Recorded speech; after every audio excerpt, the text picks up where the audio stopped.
Assalamu alaikum wa rahmatullahi wa barakatuh.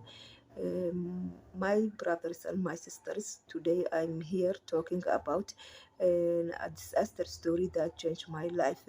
So I need your help, I need your support in order to bring this man under the justice and under the law, so we can save the life of many girls in the world, as well as we can stop the spreading of HIV disease to them.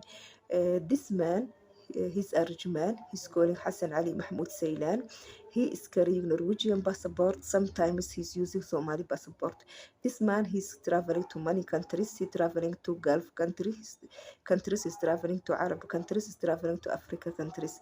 He's traveling to Dubai. He's traveling to Saudi.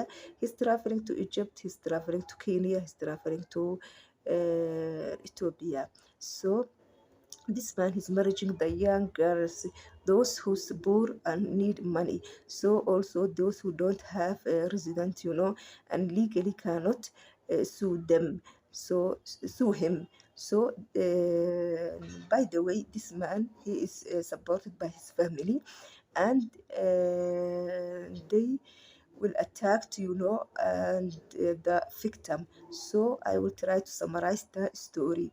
This man, he proposed to me for the marriage in UAE through his relative. For the first time, I reject him. Then secondly, he insist, and he represent to me as a religious man that memorizing the Quran al-Karim. So after the we marriage according to the rules and procedure in the UAE, but he submit a fake medical result. So after the marriage, this man, he's run away. He left me without any divorce letter, without any financial support. Then I moved to Yemen. In Yemen, as I told you, he's supported by his family. His family try to give me a divorce letter through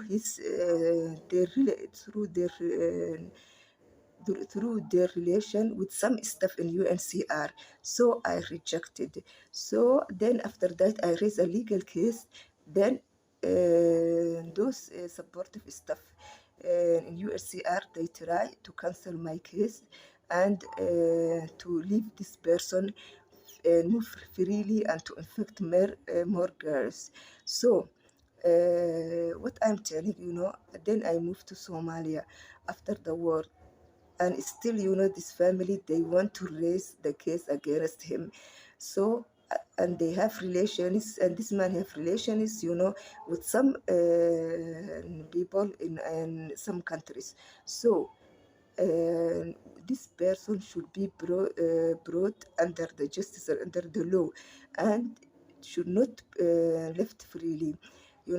This person, he's responsible for his own actions and behavior, and he knows the rule and regulation in each country he's going.